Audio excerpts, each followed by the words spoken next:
Hello everyone, welcome to the learning nest. मैं नेहा स्वागत करती हूँ आपका अपने चैनल पर। आई होप आप सब अच्छे होंगे। कल की क्लास में हमने चैप्टर 3 पब्लिक सेक्टर एंटरप्राइजेस के जो थे, हमने पब्लिक सेक्टर एंटरप्राइजेस के जो 3 टाइप्स पढ़े थे, departmental, statutory and government company, इन तीनों के एमसीक्यूज को प्रैक्टिस किया था। आज की क्लास में हम नेक्स्ट टॉपिक करेंगे ग्लोबल एंटरप्राइजेस या एमएनसीज और जॉइंट वेंचर्स। आई होप आपको आज की क्लास पसंद आएगी। प्लीज जरूर से पूरी क्लास देखिएगा, कहीं ऐसा ना हो कि कोई इंपॉर्टेंट टॉपिक आपका छूट जाए जो आपके एग्जाम के लिए बहुत इंपॉर्टेंट हो। तो करते हैं बिना किसी डिले के आज की क्लास को स्टार्ट। तो आज की क्लास में हम करते हैं जॉइंट वेंचर एंड एमएनसीज के प्रैक्टिस एमसीक्यूज। एक मिनट दीजिए मुझे, बस स्लाइड स्टार्ट हो रही है। यस, सबसे पहले देखो फर्स्ट क्वेश्चन हमारे स्क्रीन पर है, which one of the following is अ। क्या पूछ रहा है कि आप इनमें से बताओ करेक्टरिस्टिक्स कौन से किसकी, ग्लोबल एंटरप्राइजेस की। मतलब ये हमसे पूछ रहा है कि एमएनसीज की करेक्टरिस्टिक्स बता दो। एमएनसीज मतलब मल्टीनेशनल कॉरपोरेशन। मैंने आपको बताया था कि एमएनसीज होती क्या है, जी जो एक कंट्री की, मतलब जो इसकी पेरेंट कंट्री होती है वो एक होती है इसकी होम कंट्री, और एक होती है इसकी होस्ट कंट्री। होम कंट्री मतलब जहां की ये कंपनी है। जैसे अगर मैं एग्जांपल लूं रिलायंस का, तो रिलायंस कहाँ की कंपनी है, रिलायंस इंडिया की कंपनी है। तो इंडिया उसके लिए क्या हो गई, होम कंट्री। और यूएस, यूके, जापान, जहां भी वो बाकी जगह ट्रेड कर रही है, वो उसकी क्या हो गई, होस्ट कंट्री। तो मतलब ये एक होम कंट्री होते हैं और एक होस्ट कंट्री। सारा का सारा कंट्रोल, रूल्स रेगुलेशंस जितने भी बनते हैं वो होम कंट्री से चलते हैं। मेन जो हेडक्वार्टर होता है वो इसका कहाँ होता है, होम कंट्री में होता है। सो इसकी पेरेंट कंट्री भी बोला जाता है। इसके पास अबंडेंस ऑफ रिसोर्सेज होते हैं, इसके पास एडवांस टेक्नोलॉजी होती है। तभी ये क्या करती है, एक देश तक अपना व्यापार, मतलब अपना ट्रेड को सीमित ना रखकर मल्टीनेशनल बहुत सारे देशों में अपना व्यापार करती है। तो पढ़ते हैं इसकी कैरेक्टरिस्टिक्स। पहला है, it operates only in home country. नहीं, ऐसा तो नहीं है, नाम से ही पता चल रहा है ग्लोबल, मतलब जो पूरे देश में, पूरे यूनिवर्स में ट्रेड कर रही है, एक देश तक सीमित ना रहकर काफी सारे नेशंस में है। It has operations in several countries. ये हो सकता है कि जिसका ऑपरेशन काफी सारे देशों में है। It is owned by the government, ऐसा तो नहीं है। It operates only in developing country, only, ऐसा भी नहीं है। तो जो बी है इसका सबसे करेक्ट आंसर है, it has operate in several countries. Next question है, which one of the following is not. Not पूछ रहा है, इसका मतलब ये जो चार ऑप्शन है, इन चारों में से तीन तो इसके फीचर होंगे, एक ये होगा जो इसकी फीचर नहीं होगा। हमें कौन सा ऑप्शन ढूंढना है जो इसकी फीचर नहीं है। पहला है ह्यूज फाइनेंशियल रिसोर्सेज, बिल्कुल ठीक है। एडवांस टेक्नोलॉजी, बिल्कुल ठीक है। ऑपरेशनल इन मल्टीपल कंट्री, ये भी ठीक है। इसका मतलब ये तीनों तो क्या है, एमएनसी की फीचर्स हैं, करेक्टरिस्टिक्स हैं। हमें क्या ढूंढना था, जोन सी नहीं है। Limited access to international market, ये गलत है, ऐसा नहीं होता। तो ये हमारा क्या बन जाएगा, करेक्ट ऑप्शन। नेक्स्ट क्वेश्चन है, global enterprises generally possesses huge financial resources because, उसके पास ज्यादा फाइनेंशियल रिसोर्स होते हैं, क्यों। फर्स्ट है, they operate on a very small scale. नहीं है, ये बिल्कुल स्मॉल स्केल पर काम नहीं करती है, तो वाइड स्पैन होता है इनका, लार्ज स्केल पर काम करती है। दे ऑपरेट अक्रॉस सेवरल कंट्रीज, ये ठीक है। आगे ऑप्शंस को भी एक बार हम पढ़ लेते हैं। They depend only on government funds. नहीं, ये तो सिर्फ गवर्नमेंट के फंड्स पर डिपेंड नहीं करती। They do not invest in technology. नहीं, इनके पास तो एडवांस टेक्नोलॉजी होती है, एडवांस टेक होती है इनके पास तो बाकी सारे ऑप्शंस क्या हो गए, इनकरेक्ट हो गए। तो बी इसका सबसे करेक्ट आंसर बन गया, they operate across several countries. Next question है हमारे पास, which characteristics of global enterprises enable them to produce high quality product efficiently. कि कौन सी करेक्टरिस्टिक है जिसके थ्रू वो अच्छी क्वालिटी के प्रोडक्ट आराम से बना पाते हैं। पहला है एडवांस टेक्नोलॉजी, बिल्कुल। जब उनके पास टेक्नोलॉजी अच्छी होगी तभी तो एक अच्छी क्वालिटी के प्रोडक्ट वो मार्केट में बना पाएंगे और लॉन्च कर पाएंगे। तो ये इसकी सही करेक्टरिस्टिक है। गवर्नमेंट ओनरशिप का प्रोडक्ट क्वालिटी से कोई रिलेशन नहीं है। स्मॉल स्केल ऑपरेशन का भी प्रोडक्ट क्वालिटी से एज सच रिलेशन नहीं है। लिमिटेड प्रोडक्ट रेंज भी यहाँ पर जस्टिफाई नहीं करता स्टेटमेंट को। तो बी, सी और डी तो इनकरेक्ट हो गए। एडवांस टेक्नोलॉजी हमारा क्या बन गया, करेक्ट आंसर। नेक्स्ट क्वेश्चन है, ग्लोबल एंटरप्राइजेस क्या बोल रहा है, global enterprises generally have strong emphasis on. ये किस पर स्ट्रॉन्ग एम्फोसिस करती हैं, प्रोडक्ट इनोवेशन पर, बिल्कुल। इनका मानना होता है एमएनसीज, मल्टीनेशनल कॉरपोरेशन, इनका ये मानना होता है जितना ज्यादा R&D किया जाए, जितना ज्यादा इनोवेशन को लेकर आया जाए प्रोडक्ट में, टेक्नोलॉजी में, हम उतना ज्यादा मार्केट में क्या कर पाएंगे, ग्रो कर पाएंगे। तो प्रोडक्ट इनोवेशन बिल्कुल ठीक है, अवॉइड रिसर्च नहीं। अगर ये रिसर्च को ही अवॉइड कर देंगे तो कैसे सरवाइव कर पाएंगे इतने सारे नेशंस में। रिस्ट्रिक्टिंग प्रोडक्शन, नो, प्रोडक्शन को रिस्ट्रिक्ट करके कैसे सरवाइव करेंगे। लोकल मार्केट ओनली नहीं, ग्लोबल जो कंपनीज है वो तो मल्टीनेशनल्स में ऑपरेट करती हैं, तो लोकल मार्केट भी नहीं। तो ये तीनों क्या हो गए, इनकरेक्ट हो गए। करेक्ट आंसर क्या बन जाएगा कि जो ग्लोबल एंटरप्राइजेस है उनका मेन फोकस किस पर होता है, प्रोडक्ट इनोवेशन पर उनका फोकस होता है। नेक्स्ट क्वेश्चन है, which one of the following is an important advantage of global enterprises for host country. अब देखो मैंने अभी बताया था, एक होती है होम कंट्री और एक होती है होस्ट कंट्री। होम कंट्री क्या होती है, जहां की ये कंपनी है, मतलब जो इसका पेरेंट नेशन है, जहां की ये है कंपनी। और होस्ट कंट्री कहाँ होती है, जहां पर ये ट्रेड करने के लिए गई है।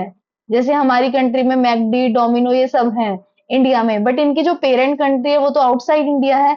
इंडिया क्या बन गई इनके लिए, होस्ट कंट्री बन गई। जैसे सोनी है, इनके लिए भी क्या है, इंडिया होस्ट कंट्री।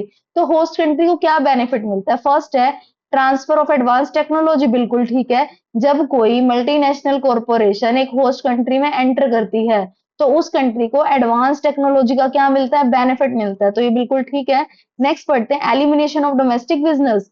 ये क्या बेनिफिट हुआ, ये तो लिमिटेशन हो गई ना, कि जब कोई मल्टीनेशनल कॉरपोरेशन एक मार्केट में एंटर करती है तो डोमेस्टिक जो छोटे छोटे बिजनेसमैन होते हैं उनको लॉस हो जाता है, तो ये तो लिमिटेशन है। कंप्लीट गवर्नमेंट ओनरशिप, यहाँ पर कोई रेलेवेंस नहीं है इस पॉइंट का। रिस्ट्रिक्शन ऑन फॉरेन इन्वेस्टमेंट, ये बिल्कुल गलत है। जब एक एमएनसी मार्केट में एंटर करती है तो फॉरेन इन्वेस्टमेंट तो लेकर आती है ना वो होस्ट कंट्री के लिए, तो ये गलत है।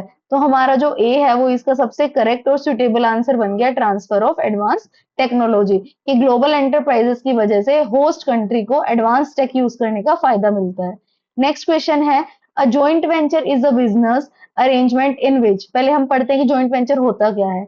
जॉइंट वेंचर का मतलब होता है जब दो या फिर दो से ज्यादा, टू और मोर, या तो दो या फिर दो से ज्यादा कंपनीज आपस में मिलती हैं, मिलकर क्या करती है, कोई वेंचर करती हैं। जॉइंट मतलब इकट्ठा, वेंचर मतलब बिजनेस, कि जब दो या दो से ज्यादा कंपनीज मिलकर कोई बिजनेस करती हैं उसको हम क्या बोलते हैं, जॉइंट वेंचर बोलते हैं। अब इसमें पूछ रहा है, a joint venture is a business arrangement in which. पहला कह रहा है two or more parties agrees to undertake a business actively together, तो ये तो बिल्कुल ठीक है कि दो और दो से ज्यादा लोग मिलकर कोई काम करते हैं। सेकंड है, only the government operate a business, कि सिर्फ गवर्नमेंट बिजनेस ऑपरेट करती है, ये गलत है। थर्ड है, one company operate independently.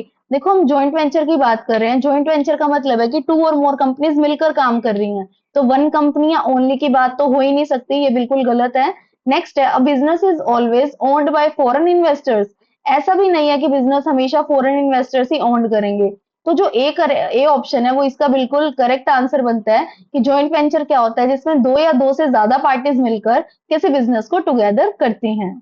Next आता है, which one of the following is not necessarily shared by the partners in joint venture. क्या जरूरी नहीं है शेयर करना, रिस्क शेयर करना जरूरी होता है, रिसोर्सेज बिल्कुल शेयर होते हैं, एक्सपर्टीज बिल्कुल शेयर होती है, पर्सनल लाइफस्टाइल नहीं। यहाँ पर पर्सनल लाइफस्टाइल का कोई भी रोल नहीं है। जब दो कंपनीज आपस में जॉइंट वेंचर करती है तो आपस में क्या शेयर करती है, रिस्क बांटती हैं, रिटर्न बांटती हैं, मतलब रिवॉर्ड बांटती हैं या प्रॉफिट बांटती हैं, और वर्कफोर्स को शेयर करती हैं, मतलब लेबर, स्किल्ड वर्कफोर्स, और एक्सपर्टीज को शेयर करती हैं। तो ये सब चीजें वो शेयर करती हैं, पर्सनल लाइफ का यहाँ पर कोई भी रोल नहीं है। नेक्स्ट क्वेश्चन है हमारे पास, which one of the following is a major advantage of joint venture. Joint venture की सबसे बड़ी एडवांटेज क्या है, फर्स्ट है शेयरिंग ऑफ रिस्क, ये तो बिल्कुल ठीक है, रिस्क शेयर होता है। Elimination of competition in every case. जब हम जॉइंट वेंचर करते हैं ना, जैसे उसने पूछा मेजर एडवांटेज, तो elimination of competition every case नहीं हो सकता। समहाउ, जैसे फॉर एग्जांपल जैसे ए और बी हैं, इन दोनों ने मिलकर आपस में एक बिजनेस सेटअप कर लिया, और लेट सपोज ये दोनों राइवल फर्म्स थी एक दूसरे की, इन्होंने कहा कि हम दोनों मिल जाते हैं, एक के पास एक स्ट्रेंथ है, एक के पास एक स्ट्रेंथ है, दोनों मिलकर कंबाइंड डबल स्ट्रेंथ हो जाएगी। तो इनका आपस में काउंटर कंपटीशन ऑब्वियसली रिमूव हो गया, पर हर केस में दूसरों के साथ कंपटीशन रिमूव होना ये गलत है। नेक्स्ट है, नो नीड फॉर कैपिटल। क्या ये जॉइंट वेंचर के एडवांटेज है, नहीं। नो शेयरिंग ऑफ एक्सपर्टीज, क्या ये एडवांटेज है, नहीं। तो क्या एडवांटेज है इसकी? Sharing of risk. नेक्स्ट आते हैं हमारे पास when two business combine their resources to enter into a new market. जब दो बिजनेस आपस में जुड़ते हैं, कंबाइन, कंबाइन मतलब जॉइंटली किसी काम को करते हैं, तो हम उसके लिए क्या टर्म यूज करते हैं? क्या हम उसके लिए डिपार्टमेंट कॉर्पोरेशन है? नहीं। सोल प्रोप्राइटरशिप है? नहीं। डिपार्टमेंटल अंडरटेकिंग है? नहीं। उसके लिए हम क्या टर्म यूज करते हैं? Joint venture. नेक्स्ट क्वेश्चन है which one of the following is important benefit of joint venture to the parties involve.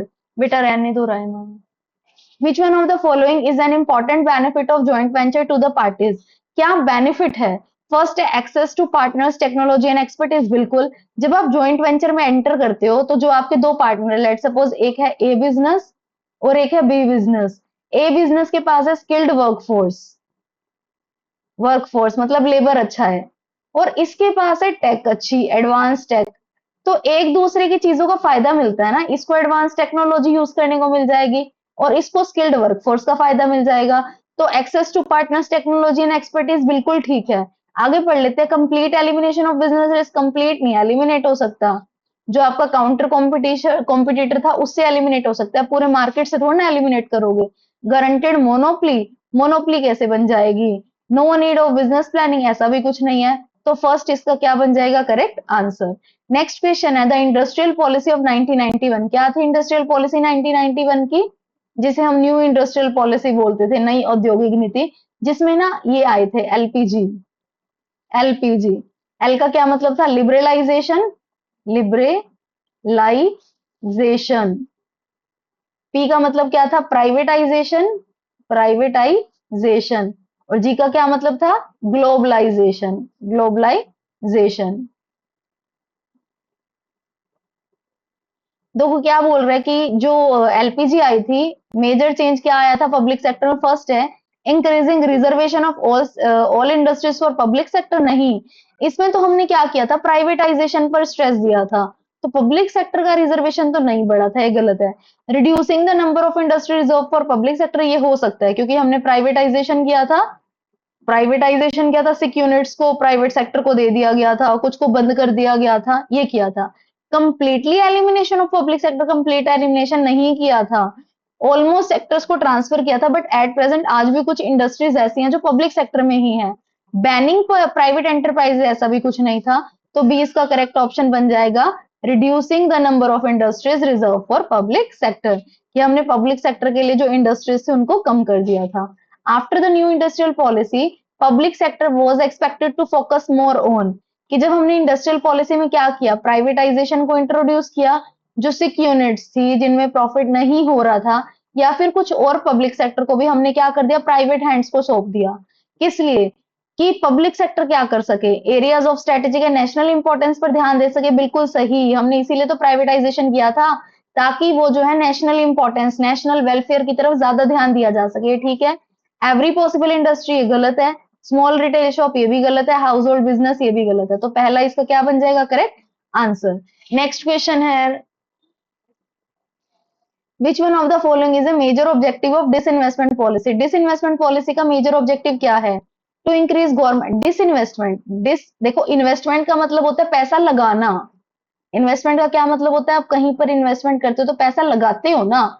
Disinvestment उसका उल्टा मतलब हो गया, जहां पर पैसा लगाया था ना वो वापस निकालना। जहां पर आपने पैसा लगाया था उस पैसे को वापस निकालना, उसको हम क्या बोलते हैं? डिसइन्वेस्टमेंट। तो बेसिकली ये पब्लिक सेक्टर के कॉन्टेक्स्ट में ही बात कर रहे हैं। हमने पब्लिक सेक्टर्स में से ना पैसा निकाल लिया था, जो सिक्योरिटी से उनको बेच दिया था, पैसा ले लिया था, रिकवर कर लिया था। तो वो कह रहे कि क्या ऑब्जेक्टिव था डिसइन्वेस्टमेंट का? To increase government ownership? नहीं। To sell a part of government equity in selected public enterprises. वो कह रहा है कि गवर्नमेंट इक्विटीज का ना, जो सिलेक्टेड पब्लिक एंटरप्राइजेस था उनका पार्ट को सेल करना, ये हो सकता है। अभी हम बाकी ऑप्शंस को भी पढ़ते हैं। To close all public enterprises, all तो नहीं क्लोज की थी हमने। टू प्रोहिबिट प्राइवेट इन्वेस्टमेंट, ये तो बिल्कुल ही गलत है। प्राइवेट इन्वेस्टमेंट को तो हमने परसुएड किया था, मोटिवेट किया था, एनकरेज किया था। हमने पब्लिक को प्राइवेट को दिया था, प्राइवेट को एनकरेज किया था। तो ये गलत है। तो कौन सा ऑप्शन बी जो है इसका करेक्ट आंसर है, कि हमने पार्ट ऑफ गवर्नमेंट इक्विटीज को क्या किया था? सेल आउट किया था। Which one of the following is not a reason for disinvestment. Disinvestment का क्या रीजन नहीं है? इसका मतलब तीन तो रीजन होंगे और एक रीजन नहीं होगा। हमें जो एक रीजन नहीं है ना वही बताना है।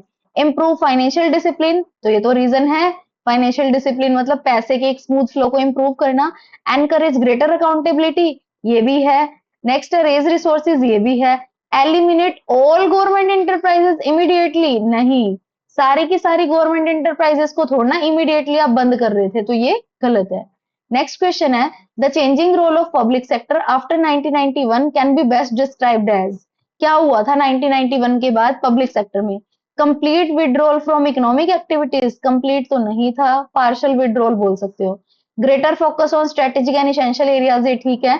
1991 में जब आपने प्राइवेटाइजेशन को इंट्रोड्यूस किया तो आपने बोला कि जो पब्लिक सेक्टर है वो जो इसेंशियल एरियाज है, स्ट्रेटेजिक एरियाज है, वहां पर ज्यादा कंट्रीब्यूशन देगा, तो ये ठीक है। Complete control over all the industries, नहीं, ये तो नहीं है। एलिमिनेशन ऑफ प्राइवेट सेक्टर, ये भी नहीं है। तो 20 का क्या बन जाएगा? करेक्ट आंसर बन जाएगा।